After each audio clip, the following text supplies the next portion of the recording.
a nice burp. Okay. Very good. All right, hold on. I was waiting for this one. Excellent. Well, I'm not an expert. I'm not an authority. I'm someone who has been a murderer for almost 20 years. Can you say how many people might be doing crimes like you were doing? It would be a guess, but it's not. It's far more than 35.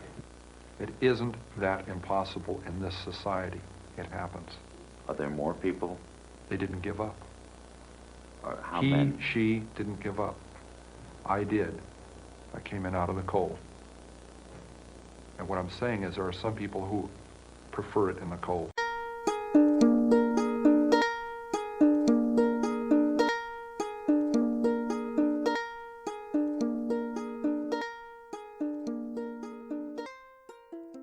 Welcome back to Crime in the Coconut. Da-na-na-na-na. I'm Amanda. I'm Ashley. And Nothing's really changed. what episode is this? Fuck. Last one was 17. This one is 18. Good job. I Thank would have you. forgot already. Yeah, I almost did. I was throwing you under the bus hardcore. You really were. I would have just edited it out. It's fine. Yes. Oh, little housekeeping clip. We are going to start a Patreon. It's not up yet, but I did read all about it. We decided it can't hurt. So we'll give details on it once it's up and running. Mm-hmm. We're also going to try and come out with some merch. Yes. It's happening. Uh-huh. Special Halloween merch. I can't wait. We're also going to start vlogging soon. If we cannot be poor and buy a camera. I feel like our first place we go to should be that witch museum. Yes. Uh-huh. I think our vlog should be more of like the Spooky stuff. supernatural, spooky. Yeah. If we ever take like a big trip together, which I desperately want to do with you, go down to Tennessee and go to I forget what it's called. It's a crime museum and Ted Bundy's car is there. I want to go. Okay. So bad. Okay, we'll go. So we can do stuff like that too. All right, that sounds awesome. Like Mansfield and stuff like that. We should develop in a stabilizer as well. Yes. Develop, what's the word I'm looking for? Invest. I work with a podiatrist that always whips it out during surgery, and we're just like, can you please just do your job? Yes. Yeah. We also need to get a spirit box. Yes! I want one so bad! Yeah. I So love just fund it. all our dreams, basically, is what we're saying Yes. by saying we're going to open a Patreon. Slowly drive us insane, because if I start finding proof of ghosts, I'm gonna Woo! become a whack job. Yeah. This podcast is going to take a sharp left turn. I'm if like we- a hardcore skeptic. See, I'm skeptical in some things, and my second story today, you'll see, like, the skeptic come out in me. Uh-huh. But I try my very best to keep an open mind, because I've experienced things, but I can be skeptical, too. I try to see the logical side. That's the true crime side of us. Yes. Today, my turn.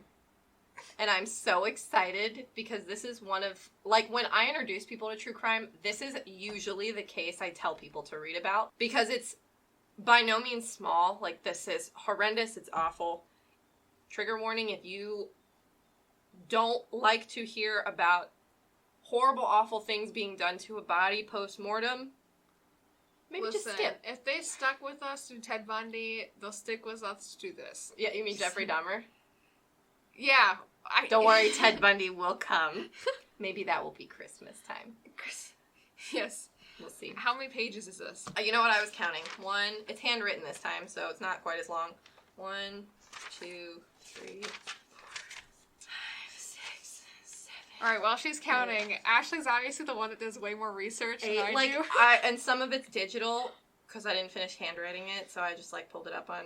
I'm the on one that, like, interwebs. increases my text size so it looks like I did more. Probably, like, between 10 and 11 pages total. Alright, worth of information. Let's get started. This is the story of Edmund Kemper. Do you know who that is? It sounds familiar. He is also known as the Coed killer. Dun, dun, dun. There will be audio on this too, because Edmund Kemper likes to fucking talk about himself a lot. So I will put many audio clips in of him talking about himself, so you can hate him as much as I do. Okay. Edmund Kemper was a big guy. He was 6'9" and almost 300 pounds. He was also insanely smart. He had an IQ of 145. Jeez. He was obviously known for killing Coeds. That's why he's called the Coed Killer. He killed a total of 6 Coeds. So, fun little Easter egg before I dive into the shitty stuff. American Psycho actually kind of Easter eggs Edmund Kemper. However, they misquote Edmund Kemper.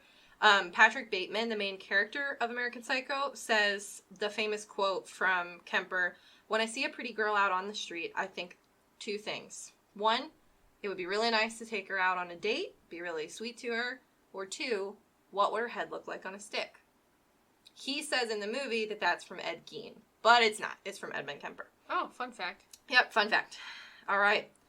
His killings were done in the 70s in Santa Cruz, California.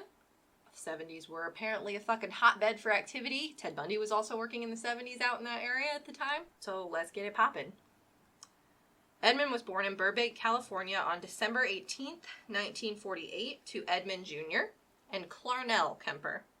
His parents were not happily married and divorced when Kemper was 9. He was left with his mother, who was fucking awful. His father was a nuclear weapons tester in World War II. Excuse me.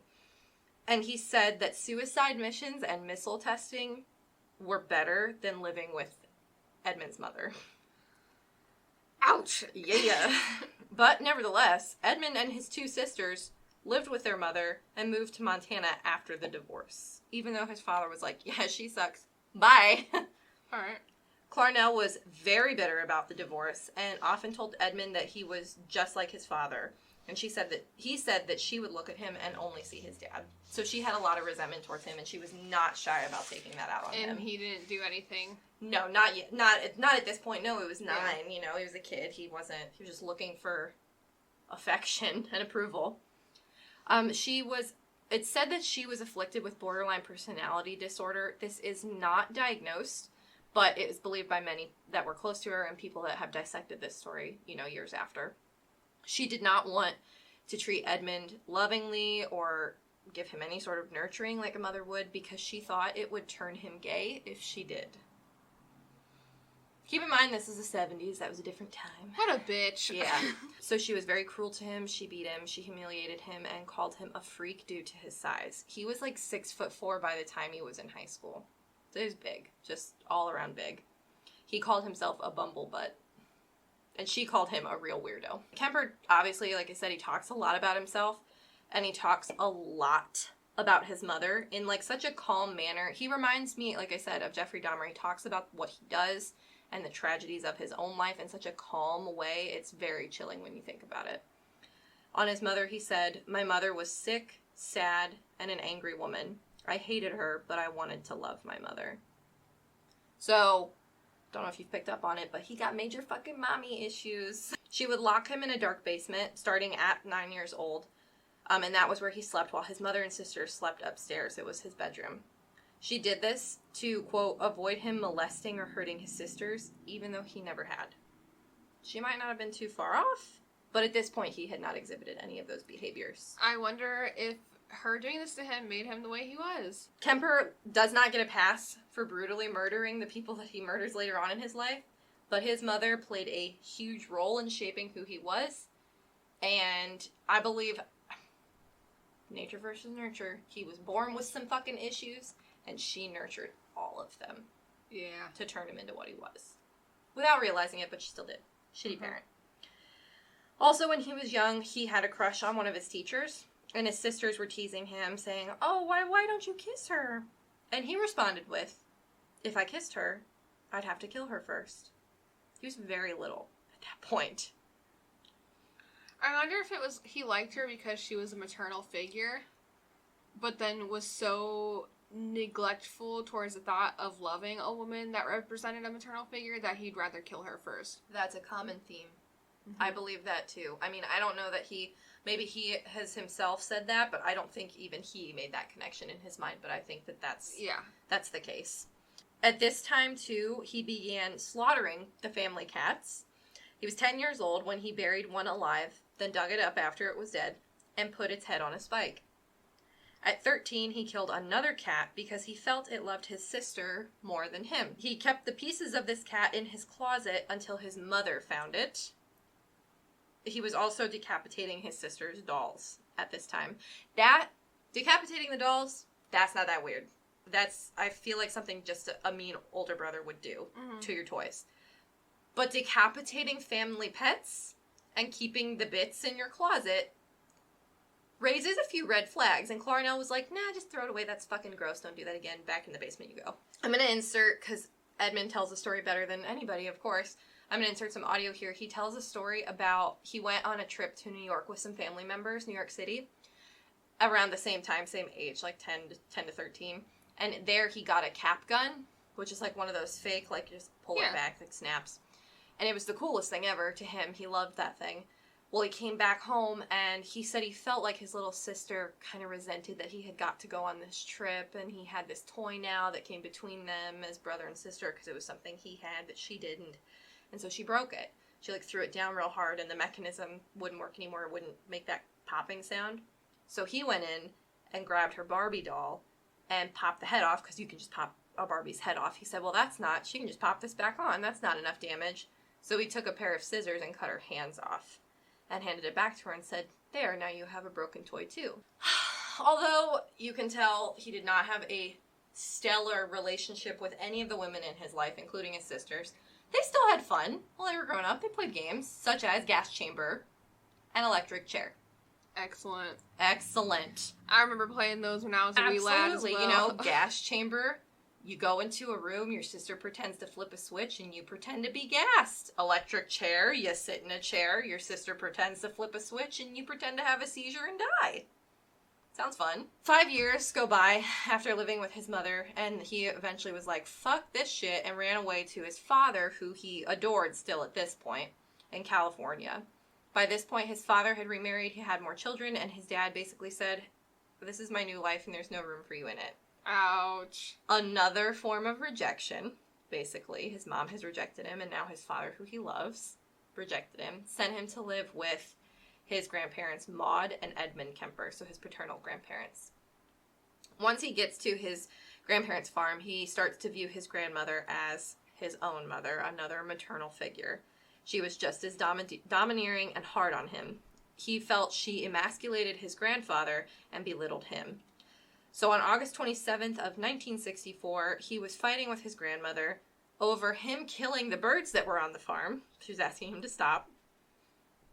And in his rage, he grabbed the .22 caliber hunting rifle his grandfather had given him and shot her in the head and twice in the back. I was gonna say, I saw it coming. He killed her.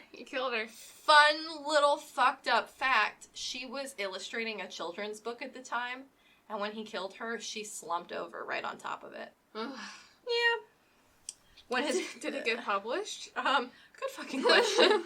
When his grandpa came home, Edmund shot him and killed him in the driveway. His reasoning for this was because he didn't want his grandfather to have to see his dead wife. The reason he killed his grandmother when asked was because he just wanted to see what it was like to kill grandma. So you can see there, he has a completely different view and respect for women compared to men.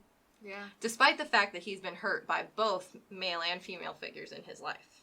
He calls his mom, of course, to confess, and she says, well, call the fucking police. So he does. He was arrested and sentenced, which the sentence was served out at a mental hospital. He shot his grandmother, but they also found post-mortem stab wounds on her, so it was rage. Mm-hmm. Even after he had already killed her, he just stabbed her for the hell of it. Officials, once he was serving his sentence in the mental hospital, said, yeah, that whole murder was just displaced rage. While serving his time, he was, of course, a model prisoner, so much so that they would let him administer psych tests to other inmates. This allowed him to learn the right way to answer in order to be released. Right. Because he, remember, is a fucking genius. He has an IQ of 142. He's really smart. He's not a stupid guy. He learned from the other inmates things as well, like, if you rape someone, you need to kill them. He's 15, and he's locked up with, like, real criminals, like deplorables, like men that have done horrible, awful things. Sure, he killed his grandparents, and that's terrible, but he hasn't... Right, but he was a minor and troubled, and it's, right. like, hard. Like, just barely skimming the top excusable. Exactly. Yeah. Exactly. So he's learning, like, well, you can't leave a witness. You gotta kill her. And he's already fucked up in the head, so he was just like, that makes perfect sense, and held on to that information. He ended up being paroled at 21, and despite recommendations from the doctors to cut off all ties to his mother, he was released into his mother's custody. God damn it. Following this, he got his entire juvenile record expunged. So the murders were sealed of his grandparents. He did move in with a roommate for a little while, but his mother still hovered. He got a job working for a highway department, and at this time he was also in a motorcycle accident. Through this, he received a $15,000 settlement in which he used to buy his '69 yellow Ford Galaxy. Basically, at this point, to recap, he's essentially missed ages 15 to 21, socially, at least. He said he was emotionally impotent and terrified of women. Of course, he's been around nothing but criminal men. Right. For how many years? And the only women he was around were abusive towards him. Exactly. He did not have a good view of women at all. Mm-hmm. Even from his sisters, which were probably not as bad as his mother, but... Only, like, baby versions of that. Exactly. So, at this point, he starts picking up hitchhikers because it's the 70s and everybody was hitchhiking because nobody knew people were dying from hitchhiking yet. He picked up somewhere upwards of 150 hitchhiking women without any incident. And he said these experiences were what he was using as social interaction to learn how to speak to the female species because he didn't know how to do it. But then he added a gun into the situation. At first it started with just thoughts of having a gun, and so they'd be in the car and he'd be imagining, like, what if I had a gun in here? Didn't actually have one, it would just build up. Then he did buy a gun and kept it hidden, would never bring it out. Building up the confidence of having one before he actually got one. He said it was thrilling and it was building up fantastic passions. Direct quote. I was raging inside. There was just incredible energies, positive and negative, depending on the mood, that would trigger one another.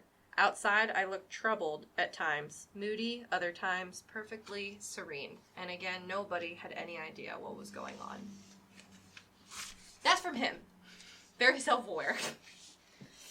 He compares this process to becoming an addict. Early November of 1972, that addiction finally took over, and he began action on these fantasies.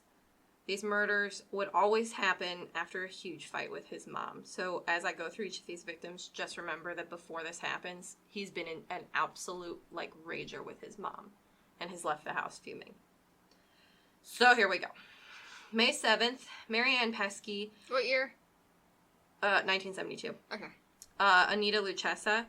Both 18, both hitchhikers. He drove them to a deserted area, as will be his MO for pretty much all of this. He handcuffed Pesky and locked Lucchesa in the trunk. He tried suffocating Pesky with a bag, but she bit through it, because fuck yeah. He stabbed her instead, but she didn't just immediately fall dead. And this, he said, surprised him. He's like, I never killed anybody like this before. I thought it was like in the movies, you stab them and they just drop dead and die. Adrenaline is a hell of a drug. Yep. He said, in reality, when you stab someone, they leak to death. He said he stabbed her all over her back and sides, but she was still alive. He thought about stabbing her in the heart, but her breasts were there, and this to him was embarrassing. And actually, during this murder, he said that he, brushed past her breast on accident as he was stabbing her to death, and he apologized to her.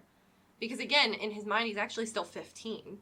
And he's never touched a woman. He's never been around a woman. And so, that is weird to him. It's embarrassing to him. You're going to say I'm sorry for brushing your breast, but not I'm sorry for Gotta go back to stabbing you. Sorry I touched your boob. Boobies. Jesus. Yeah. He instead slit her throat from ear to ear, ending her life. He then went to Lucchesa in the trunk, completely covered in blood, obviously, and he told her he had hit Pesky in the nose for getting smart, and so her nose bled on him, and that's where it all came from. So he told Lucchesa to go see if she was okay, knowing she was fucking dead in the car. He then stabbed Lucchesa, but strangled her in the end due to the knife being dull. Probably because it wasn't a good knife to begin with, and you just stab somebody a million times. He brought both of their bodies back to his apartment, but on the way, he got pulled over for a busted taillight, didn't have his car searched, and they were in the trunk. And he was still covered in blood? I assume so, and the car was probably covered in blood. But here's the thing. Edmund Kemper was friends with the cops. Because he wanted to be a cop, but they have like a height restriction and weight restriction, and he's 6'9" and almost 300 pounds. Why don't you want a gorilla as a cop? I'm saying, I mean, it was a good thing that they didn't give this guy one. Yeah, but yeah, he was friends with all of them because they said, you're too frightening, we can't give you a gun and set you out into the world. But he was still friends with all of them. They actually hung out at a bar called the Jury Room. And he would go and have drinks with them all the time and listen to them while this was happening, obviously talk about the case after the murder started to be found out, before they knew it was him. Which I'm sure was only inflating his ego even more. Absolutely. So once home, Edmund rapes their corpses and then dismembers and decapitates them and then rapes their heads. He dumps their heads in a ravine and the bodies elsewhere. Only Pesky's head was found in the end. After this, he went back to just giving rides, thinking it was completely out of his system. It was not. September 14th of that same year, 1972, so only, 4 months later, 15-year-old Korean ballet dancer Aiko Koo is picked up by Edmund because she had missed her bus. She needed to get to dance class in San Francisco, I think. He picked her up, and immediately, as soon as she got in the car, pulled out a gun and told her he was going to kill himself and that she was going to witness it. At one point, after driving her to a wooded area, he locked his keys and the gun in the car with her, but he was able to convince her to let him back in. She could have gotten away, but he was able to finesse his way back into the car.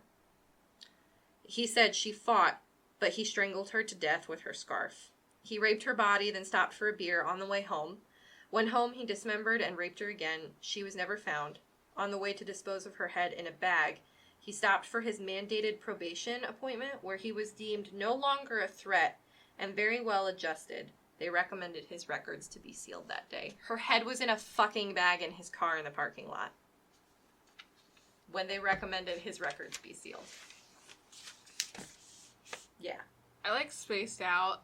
I heard all of it, but, what the fuck? I know. So at this point, warnings in the area started to come out not to get into a car if it didn't have a university sticker on the plates, because this is they're all Coed. They're all at the college campus nearby, which was UC Santa Cruz. And if you worked at the university, you got a special sticker and you put it on your license plate. Yeah. Well, Edmund fucking had one because his mom was an administrative assistant for the university. So she had one and he had one. Oh my god. So that didn't even do anything. Absolutely If only not. helped him. And here's the thing, I think they just truly believed that they knew all the people at the university and they never thought it would be any of them. So that's why they said it's okay if you get in their cars too. The mandate should have been, don't get in anybody's fucking cars. If you don't know them, yeah. Yeah. Or even if you do know them, shit. Yeah, just walk to where you need to go, ladies. Well, I don't know. Can women do anything anymore? Absolutely not. Can't even get fucking Ubers. Edmund says he killed Coeds because they represented what his mother liked, what she coveted, what was important to her. At this point, he had run out of money, so he moved back in with his mom, then immediately bought a .22 caliber pistol, despite being broke. January 7th, 1973, not long after moving in with his mom, 19-year-old Cindy Shaw gets picked up by Edmund Kemper. As soon as she got in the car, he shot her with his new pistol and then kept her in his closet, just like the fucking cat he dismembered when he was a kid, but not before raping her corpse and axing her up in the bathtub at his mother's house. He did remove the bullet from her skull, which is what How do you get away with that? Listen, I don't know. How does that not make sound? His mom must not have been home. I don't know. Listen, just wait till we get to the end. You're gonna be like, are you kidding? Ashley just looked at me like she was in the office. Sometimes I'll look at the computer screen like that. They're there with me, and just wait till we start recording these. It's fucking stupid. You all see how idiotic I actually am. Anyway, he did remove the bullet from her skull, which is something he started doing when he started using a gun, which is smart, because he's smart, and that fucking sucks. Didn't help in the end, but he did do it. He threw the pieces of her body into a nearby ravine after raping her head for several days. Gross! He buried it in the backyard garden at his mom's house, placing her head looking up at the kitchen window because his mom always wanted people to look up to her. February 5th, a month later, of 73, after a really bad fight with his mom, he picked up UC Santa Cruz students Rosalind Thorpe and Allison Liu, both 21 or thereabout. He shot them both in the head on campus as soon as they got in the car. And on his way out, when you leave this campus, I guess you have to be let out by a security guard. And the security guard saw both of them covered with a blanket in the back of his car. But he said that these two are drunk and I'm just taking them home. First of all, okay, how are you shooting so many people in your car and there's not blood everywhere? Nobody apparently is looking inside the car. So he, of course, again, gets let go. Yeah, and me as a security guard would be like, you know what? These college women are getting picked up and they're ending up, missing. Maybe I should see if they're okay. Maybe I should just duck down 2 inches and look at their heads for a sec. Like, what the fuck? Doesn't cross anybody's mind. So he gets away. Kemper again brings his victims back to his mother's house. This time he beheaded them in his car. Mind you, this is broad fucking daylight. He's beheading these women in broad daylight in his car. Yeah. He carried the headless corpses into his mother's house to have sexual intercourse with them, and then he dismembered their bodies, removed the bullets, and the next morning discarded the remains, some in the Eden Canyon, and then some were found near Highway 1. Not until March, though, so about a month later. This part is fucking awful, and I hate it. They obviously asked him, why do you decapitate all of them? And he said, quote, the head trip fantasies were a bit like a trophy, The head is where everything is at. The brain, the eyes, the mouth. That's the person. I remember being told as a kid, you cut off the head and the body dies. The body is nothing after the head is cut off. Well, that's not quite true. There's a lot left in the girl's body without the head. Disgusting. Disgusting. But don't worry, we're almost done. Because his crescendo is happening now. April 20th of 1973, same year, so just a couple months later.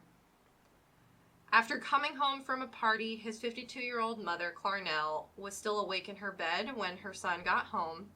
She was sitting there reading a book, and Edmund came into the room, and she said to him real snappy, I suppose you're going to want to sit up all night and talk now. Kemper said no, good night, and he waited for her to fall asleep, but then came in and bludgeoned her with a claw hammer and slit her throat with a knife. I was waiting for it. Yep. He subsequently decapitated her and raped her head. He used it then as a dartboard for about 5 hours. He put it up on a shelf and screamed at it and threw darts at it. Ultimately, he smashed her face in. He cut out her tongue and larynx and then threw them in the garbage disposal. But the garbage disposal could not break down through the vocal cords and ejected the tissue back into the sink. He said that seemed appropriate, as much as she'd bitched and screamed and yelled at me over so many years. I'm honestly surprised he did not kill her any sooner. I am too, but these are his last victims. Like, this is the end for him. And so I think he just was like, yeah, this will be over for me if I just do this now. Yeah. He's like, I just got to cut out the root of the problem. I think he wanted to pretend that that was not the issue. Right. Until this point. Kemper then hid his mother's corpse in a closet and went and got a drink at a nearby bar. When he got back, he invited his mother's best friend, 59-year-old Sarah Taylor Sally Hallett, over to the house to have dinner and watch a movie. When she got there, Kemper strangled her to death to create a cover story that his mother and Hallett had gone away together on vacation. So, literally for no fucking reason, he killed this woman. He subsequently put Hallett's corpse in a closet, obscured any outward signs of disturbance, and left a note to the police. It read, no need for her to suffer any more at the hands of this horrible, murderous butcher. It was quick, asleep, the way I wanted it, not sloppy and incomplete, gents. Just a lack of time. I got things to do. Afterward, Kemper fled the scene. He drove nonstop to Pueblo, Colorado, taking caffeine pills to stay up. He had 3 guns and hundreds of rounds of ammunition in his car, and he believed he was the target of an active manhunt. This is the 70s, so, it's not social media updates and stuff like that, so he didn't really know. When in reality, it probably took the cops like a week to figure out that these women were missing. Just wait. After not hearing any news on the radio about the murders of his mother and Hallett when he arrived to Pueblo, he found a phone booth and called the police. He confessed to the murders of his mother and Hallett, but the police didn't believe him. Because remember, he's friends with all of them. They thought he was just bullshitting. Kemper called again, asking to speak to an officer he knew personally, and he confessed to that officer the killing of his mother and Hallett and waited for the police to arrive and take him into custody, where he then also confessed to the murders of the 6 other students. He was later asked why he had turned himself in. He said the original purpose was gone. It wasn't serving any physical or real emotional purpose. It was just a pure waste of time. Emotionally, I couldn't handle it much longer. Toward the end there, I started feeling the folly of the whole damn thing. And at the point of near exhaustion, near collapse, I just said to hell with it and called it all off. That is the story of Edmund Kemper. Fun fact, he now voices audiobooks. I was going to say, what happened to him? He's still in prison. Yeah, he's still in prison, I believe, serving a life sentence. Hold on, let me look at that. But he voices audiobooks? Does he get paid for it? Yeah. Yeah, he was incarcerated on the same prison block as Herbert Mullen and Charles Manson out in California. He didn't fucking like anybody, like, gave disdain for, especially, like, Mullen. Yeah, he remains today among the general population of prisoners. He's not in solitary, and he is considered, again, a model prisoner. He was in charge of scheduling other inmates' appointments with psychiatrists. Despite everything, like, they're still giving him, like, special treatment and jobs. Yeah. He was also a prolific reader of audiobooks for the blind. A 1987 Los Angeles Times article stated that he was a coordinator of the prison's program and had personally spent over 5,000 hours narrating books with several hundred completed recordings to his name. He stopped doing that in 2015. That's like playing Skyrim or like any Bethesda game and just literally being the most evil person, killing everybody you come in contact with, but having max speech and just sweet-talking everybody. Absolutely. He had, oh, wait, here. I'm going to talk about his parole in a second. He had that high IQ. He was, and I think if his mom had not been such a dick to him, he may have just turned out to be a really weird guy.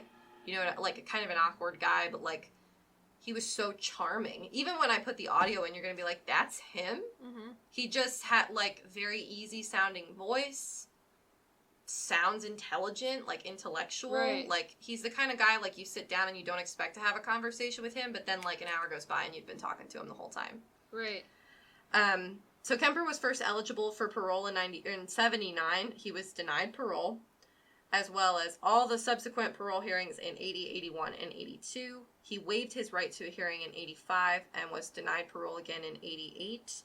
He said, society is not ready in any shape or form for me, and I can't fault them for that. He was denied parole again in 91, 94, waived his right for a hearing in 97 and in 02. He attended the next hearing in 07, where he was denied again.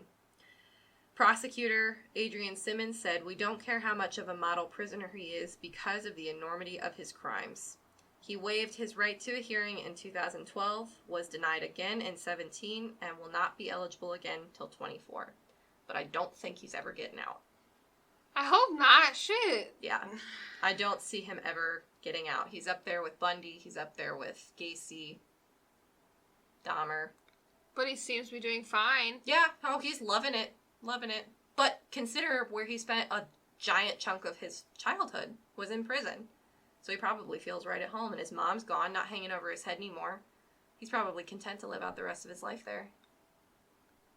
And it's not like he has any, like, lust for women or wants to get married or, you know, do anything like that. Nope. Just living out his life. And he does all kinds of interviews now. Well, I don't know if he does them anymore because he's probably pretty old at this point. But, let's give him a call. Yeah, he does interviews for documentaries, for magazines. He will not shut up about himself. You know, I probably would end up liking him. I don't want to sound like that guy, but if he's as charming as he says he is, I'm like a heavy benefit of the doubt type person. If he talks to me nice, I'd be like, yep. Okay. Yep. You're nice. Absolutely. That's why he was able to. I mean, he finessed a girl who he had brandished a gun at already to let him back into his locked car where she had the gun. I know she probably didn't know how to drive, but, like, she had completely the upper hand at that point. Yeah. And he still was able to get back into the car to kill her. So, yeah, I know that's real, shitty, but... That would be me, though. I'm too nice. Yeah. Yeah, I mean... When it comes to myself, I'm too nice. If it's somebody else... Yeah, when it It's comes to myself, different. I am way too nice. Yeah. I am way too nice. I'll beat some bitch's ass about everybody else, though. Yeah, me too. That's the story of Edmund Kemper, the Coed killer. Not Ed Gein, who is completely different than Edmund Kemper. We will do him at some point. You're welcome. Well, thanks for that. Yeah! Mommy issues are like a whole different level. I know. People like to talk about daddy issues. Mommy issues will get you fucked up. Mm-hmm. Okay? I got some mommy issues. Not even talking about having both. Whoa. Woo! Amanda's out here spilling it. Yeah. I don't, like I said, I'm not giving him a pass. And I'm not saying Clarnell, his mother, killed those women. He did that himself. Those murders are not her fault. But who her son turned out to be, Yeah. that guilt lies with her. I think it's one of those things, too, where, like, he would have done it once. And it's just coincidence and luck that he wasn't caught. He wasn't really actively trying to hide it. He wasn't really, like, And I think he would have gotten away with his mom and his mom's best friend for a really long time before somebody noticed they were missing. Uh-huh. For sure. He fucking sucks. I found, like, pictures of him. Hold on, I took a screenshot of one. I was looking for, like, Instagram photos to put up later. Mm-hmm. He just irritates my soul. Like, that's him. Things in prison, like, doing the cool kid pose. Like, you can unplug it if you need to. He looks like just some hipster kid. Yeah, he's so... That's what... Like, he is a bumblebutt. Like, he's dorky and... Yeah.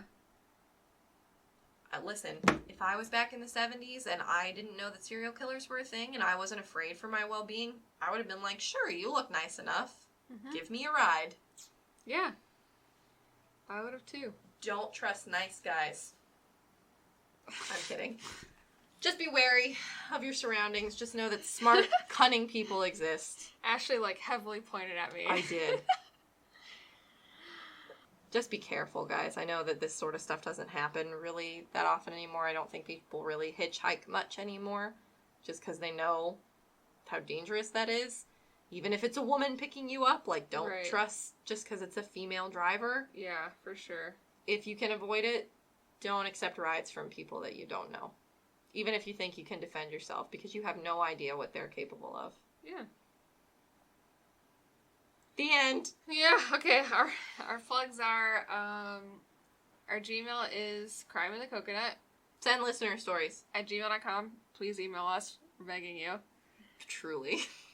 Our Twitter is TICT Podcasts. Yes, but it's not TICT. It's CITC. She got the plural right, folks. She did it. I'm always gonna fuck it up.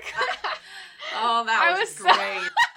I was so confident. I, like, waited to say anything until you said the end because I wanted to see if you would get the plural right, and you sure as shit did. Oh my god, I was so confident. Wow, God, I'm happy. I might even just change it now because that was so good. Our Instagram is Crime in the Coconut. I think that's it. Yeah, I think so. Oh, sorry. You're welcome. We should have some merch coming out soon. We'll put it on our Instagram. Patreon's on the way. Yep. Good stuff. Yeah. Thanks for listening. Bye. I have to pee. Me too.